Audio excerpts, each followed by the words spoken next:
আসসালামু আলাইকুম। আজকের ক্লাসে আমরা ন্যারেশন সম্পর্কে যাবতীয় তথ্য জানব। তো প্রথমে ন্যারেশন কাকে বলে?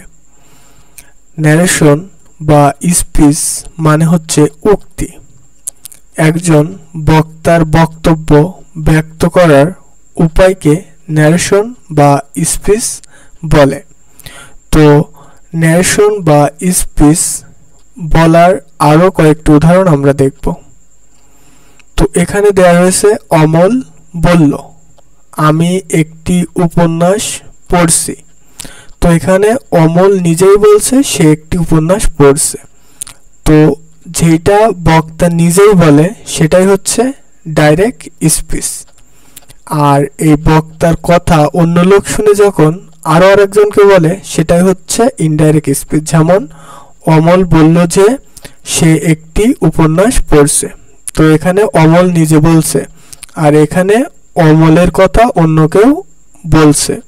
তো এটাই হচ্ছে ডাইরেক্ট স্পিচ। আর যে নিজে বলে সেটাই হচ্ছে ডাইরেক্ট স্পিচ। আর বক্তার কথা শুনে যখন অন্য লোক বলে সেটাই হচ্ছে ইনডাইরেক্ট স্পিচ। তো এখানে আমাদের ন্যারেশনে কাজ কি সেটা আমরা এখন দেখব। তো এখানে রয়েছে Amal said, I am reading a novel. অর্থাৎ অমল বলল আমি একটি উপন্যাস পড়ছি। তো এটাই ডাইরেক্ট স্পিচ হয়ে গেল। এখন এটাকে আমাদের ইনডাইরেক্ট করতে হবে। তো ইনডাইরেক্ট করার নিয়মই হচ্ছে ন্যারেশন। যেমন অমল বলল যে সে একটি বই পড়ছে, তাহলে এখানে Amal said that he was reading a book. তাহলে এখানে যা ছিল এখানে তার ভিন্ন, এখানে ড্যাট ছিল না, আর এখানে ইনভার্টেড কমাতে ড্যাট হয়েছে এবং আরো চেঞ্জ এসেছে কি আই এম এর জায়গায় এসেছে হি ওয়াজ। তো এই যে তিনটা ওয়ার্ড এই যে চেঞ্জ হয়েছে এটাই হচ্ছে একটা ন্যারেশন। তো এই ন্যারেশন করার নিয়মগুলোই আজ আমরা শিখব। তো সেই সেম নিয়ম ডাইরেক্ট স্পিচ, অর্থাৎ বক্তার দ্বারা বলা হুবহু বক্তব্য যা সে নিজের মুখ দিয়ে বলে, তা হলো ডাইরেক্ট স্পিচ। যেমন উদাহরণ আমি একটা দিলাম, অমল বলল আমি একটি উপন্যাস পড়ছি। অর্থাৎ অমল এখানে নিজেই বলেছে যে সে একটা উপন্যাস পড়ছে। তো এটাই হচ্ছে ডাইরেক্ট স্পিচ। আর ইনডাইরেক্ট স্পিচ কি? বক্তার বক্তব্যের সারাংশ যা অন্য কেউ তার মতো করে বলে, তখন তা ইনডাইরেক্ট স্পিচ। তো এটারও একটা এক্সাম্পল দিস, অমল বলল যে সে একটি উপন্যাস পড়ছে। তাহলে কি? বক্তার বক্তব্যের সারাংশ অন্য কেউ বলছে। তো এটাই হচ্ছে ইনডাইরেক্ট স্পিচ। তো আশা করি ডাইরেক্ট স্পিচ আর ইনডাইরেক্ট স্পিচ বুঝেছেন। তো ন্যারেশন দুই প্রকার, একটা হচ্ছে ডাইরেক্ট আর একটা হচ্ছে ইনডাইরেক্ট। তো এই দুইটা ভালোভাবে এখন বুঝালাম। তো আশা করি আপনি বুঝেছেন। এরপরের ধাপ হচ্ছে আমাদের যে পরিবর্তন গুলো করতে হবে। যেমন ওখানে ড্যাট ছিল, হি হ্যাজ ছিল, এগুলো পরিবর্তন এসেছে। তো এই পরিবর্তনগুলো করার নিয়ম আমাদের শিখতে হবে। তো ওই পরিবর্তনগুলো অর্থাৎ ন্যারেশন করার 6টি নিয়ম আমাদের শিখতে হবে। অর্থাৎ ন্যারেশন ভালোভাবে শিখতে হলে আমাদের যে নিম্নে 6টি ধাপ দিয়েছি সেগুলো ভালোভাবে বুঝতে হবে এবং শিখতে হবে। তো প্রথম নাম্বার ধাপ হচ্ছে কি? রিপোর্টিং ভার্ব এবং রিপোর্টেড স্পিচ। তো আমাদের রিপোর্টিং ভার্ব কোনটা এবং রিপোর্টেড স্পিচ কোনটা সেই দুইটা আগে চিনতে হবে। তো ডাইরেক্ট স্পিচ এর দুইটি অংশ থাকে, একদিকে রিপোর্টিং ভার্ব এবং অন্যদিকে রিপোর্টেড স্পিচ। তো বক্তা যেটা বলে সেটাই হচ্ছে ডাইরেক্ট স্পিচ। তো ডাইরেক্ট স্পিচে আমাদের দুইটি অংশ থাকছে, একটা হচ্ছে রিপোর্টিং ভার্ব আর একটা হচ্ছে রিপোর্টেড স্পিচ। তো এই দুইটা ইনভার্টেড কমা এর বাইরের ভার্বকে বলে রিপোর্টিং ভার্ব। যেমন রোমা সেইড এই একটা, এবং my father will go home tomorrow. তো যেটা বাইরে রয়েছে সেটা হচ্ছে রিপোর্টিং ভার্ব। তো এই হচ্ছে ইনভার্টেড কমা, এর বাইরে রয়েছে কি? রোমা সেইড। তো এটাই হচ্ছে কি? Reporting verb. আর ভিতরের সেন্টেন্সকে বলে রিপোর্টেড স্পিচ। তো এটা হচ্ছে রিপোর্টেড স্পিচ। তো এখানে এটা হচ্ছে রিপোর্টিং, আত্মে রিপোর্টিং, ভিতে ভার্ব, আর এটা হচ্ছে আত্মে রিপোর্টেড আর এসতে স্পিচ। তো আশা করি এই দুইটা আপনারা বুঝেছেন, রিপোর্টিং ভার্ব এবং রিপোর্টেড স্পিচ। এখন 6টি স্টেপের ভিতরে প্রথম স্টেপ চলে গেল। এখন সেকেন্ড স্টেপে রয়েছে বেসিক সেন্টেন্স স্ট্রাকচার। তো আমরা জানি সেন্টেন্স 5 প্রকার, অ্যাসার্টিভ, ইন্টারোগেটিভ, ইম্পারেটিভ, অপটেটিভ এবং এক্সক্লেমেটরি। তো এই 5 প্রকার লাগবে, তার কারণ আমাদের যে ডাইরেক্ট স্পিচ থাকতে হবে, যে ডাইরেক্ট স্পিচ ন্যারেশনে থাকবে সেটা আমাদের চিনতে হবে যে এর ভিতরে কোনটা থাকলে আমরা কোন নিয়মে করব। তো রিপোর্টিং ভার্ব আসলে সবই একরকম হয়, subject plus verb plus object, subject plus verb plus object, subject plus verb plus object, এই দুইটাও সেম।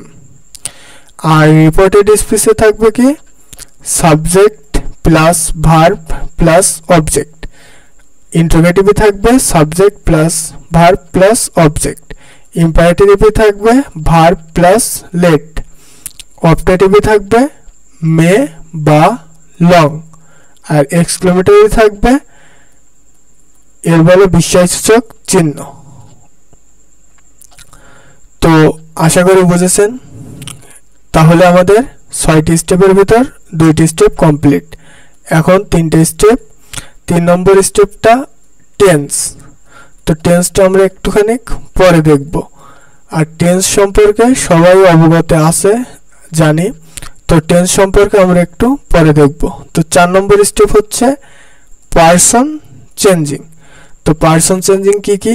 ফার্স্ট পারসন আমি আমরা, সেকেন্ড পারসন তুমি বা তোমরা, এবং থার্ড পারসন আমি তুমি ব্যতীত যে কোনো নাম, হি সি দে ইট রহিম করিম।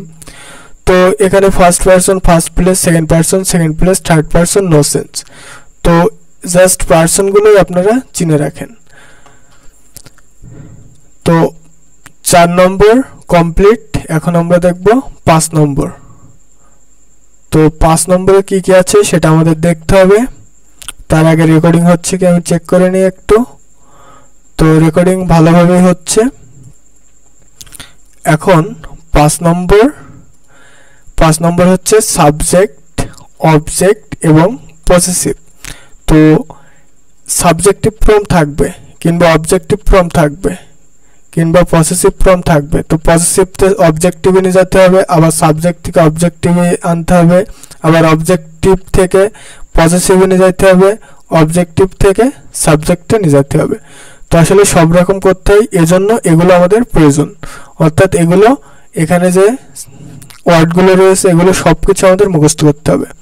তো সাবজেক্টিভ আই, এর অবজেক্টিভ ফর্ম হচ্ছে মি এবং পসেসিভ ফর্ম হচ্ছে মাই। এরপরে subjective you, object you, possessive কি ইয়োর। তো যদি মাই থাকে, মাই সাবজেক্ট করতে হয় তাহলে কি হবে আই। আবার যদি সাবজেক্টিভ ফর্ম আই থাকে, তার যদি অবজেক্ট করতে হয় তাহলে কি হবে মি। তো এগুলো রুল অনুযায়ী চেঞ্জ হবে, জাস্ট এখন মুখস্থ করতে হবে। উই থাকলে আস আওয়ার, শি থাকলে হার হার, হি থাকলে হিম হিজ, দে থাকলে দেম দেয়ার, ইট থাকলে ইট ইটস। তো 5 নম্বর কমপ্লিট। এখন 6 নম্বর যে স্টেপ রয়েছে সেটা আমরা দেখব। তো 6 নম্বর স্টেপে রয়েছে অ্যাডভার্বিয়াল ফ্রেজ চেঞ্জিং, অর্থাৎ ফ্রেজ চেঞ্জিং আমাদের করতে হবে। যেমন ডাইরেক্ট স্পিচে থাকবে নাও, সেটা ইনডাইরেক্টে গিয়ে হবে কি দেন, অর্থাৎ নাও থাকলে হবে দেন। হ্যাড থাকলে হবে কি দেয়ার, দিস থাকলে হবে কি ড্যাট, দিস থাকলে হবে কি দোস, এগো থাকলে বিফোর, ইট থাকলে ইট, টুডে থাকলে ড্যাট ডে। তো এগুলোর বাংলা মানে দেওয়া রয়েছে নাও এখন, হেয়ার এখানে, দিস এখন, দিস এগুলো, এগো আগে, এটি সরি ইট এটি, টুডে আজ, ইয়েস্টারডে গতকাল, দ্য প্রিভিয়াস ডে, টুমরো আগামীকাল, the next day, the following day. তো ডাইরেক্ট স্পিচে এই সেন্টেন্সগুলো থাকবে, সরি এই ওয়ার্ডগুলো থাকবে, ইনডাইরেক্টে এগুলো রূপান্তর হয়ে এইগুলাতে পরিণত হবে, অর্থাৎ নাও থাকলে দেন হবে, যেভাবে বললাম সেভাবেই হবে। তো আসলে ন্যারেশন একটা বড় গ্রামার সাইট। তো একটি ক্লাসে আসলে সম্পূর্ণ ন্যারেশন বোঝানো একেবারেই ইম্পসিবল। সো আমি টোটাল 10টি ক্লাস করিয়েছি, যেগুলোর length just 8 minute 9 minute 7 minute, অর্থাৎ 10টা ক্লাসে হয়তো আপনাদের নষ্ট হবে 1 ঘন্টা 40 মিনিট বা টোটাল 100 মিনিট। কিন্তু এই 100 মিনিট যা 2 ঘন্টারও কম। তো এই 2 ঘন্টার কম সময়ে আপনারা যদি একটা গ্রামারের সব থেকে বড় সাইট ন্যারেশন, তো এই ন্যারেশন যেটার মার্ক 10, তো এই ন্যারেশন যদি আপনি করতে পারেন যেটার মার্ক 10 মাত্র 2 ঘন্টা সময় ব্যয় করে, তাহলে অবশ্যই চ্যানেলটি সাবস্ক্রাইব করে রাখবেন। আর যদি সাবস্ক্রাইব করে নাও রাখেন তাও আমার কোনো সমস্যা নেই, কিন্তু এই 10টি video just part by part দেখেন। এই ভিডিওর এন্ড স্ক্রিনে সেকেন্ড পার্ট দেওয়া রয়েছে, এভাবে 10টা ভিডিও দেওয়া রয়েছে, অবশ্যই দেখে নেবেন। তো নিজের শরীরের খেয়াল রাখবেন। আসসালামু আলাইকুম, থ্যাঙ্কস এভরিওয়ান।